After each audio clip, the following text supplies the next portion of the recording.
बॉलीवुड के 3 दिग्गज अभिनेता जिनकी दूसरी शादी नहीं हो पाई सफल, तो लौट आई पहली पत्नी के पास।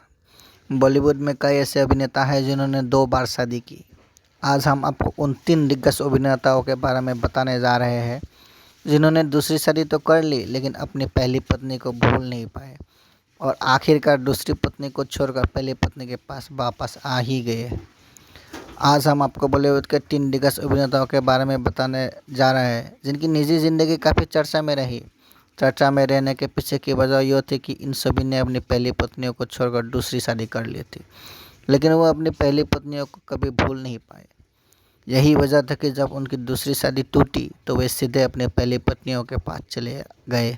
तो चलिए आपको उन तीनों अभिनेताओं के बारे में बताते हैं। राज बब्बर। आज भी बॉलीवुड के दिग्गज अभिनेताओं में राज बब्बर का नाम शामिल है। वो अपने ज़माने के एक मशहूर अभिनेता थे जिनके अभिनय के लोग कायल थे और उनकी फिल्मों का इंतज़ार करते थे। राज बब्बर का जन्म 23 जून 1952 को उत्तर प्रदेश के आगरा में एक पंजाबी परिवार में हुआ था।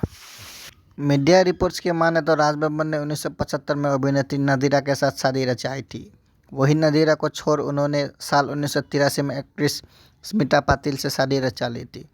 वही साल 1986 में स्मिता पाटिल के निधन के बाद राज बब्बर वापस अपने पहले पत्नी नदीरा के पास लौट आया। दिलीप कुमार। बॉलीवुड में दिलीप कुमार का एक अलग ही स्थान रहा। उन्होंने अपना दमदार अभिनय से न सिर्फ देश भर में बल्कि दुनिया भर में अपनी ज़बरदस्त पहचान बनाई। उन्हें अभिनय सम्राट भी कहा जाता था। आज भले ही वह हमारे बीच नहीं है, लेकिन उनके चाहने वाले आए दिन सोशल मीडिया पर उनके नाम से पोस्ट शेयर कर उन्हें याद करते रहते हैं।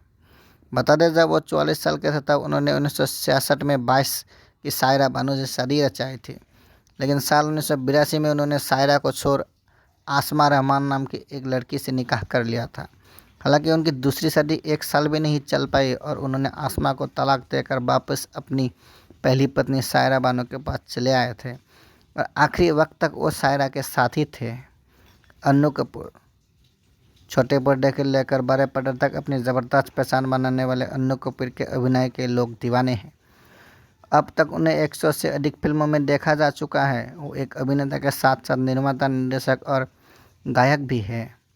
अन्नू कपूर साल 1992 में अमेरिका की रहने वाली अनुपमा पटेल से शादी की थी, जो उम्र में उनसे 13 साल छोटी थी।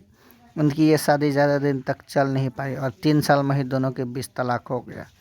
अनुपमा से तलाक होने के बाद उन्होंने साल 1995 में अरुणिता मुखर्जी से शादी कर ली।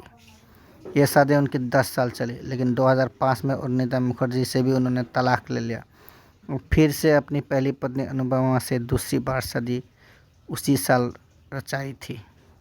धन्यवाद।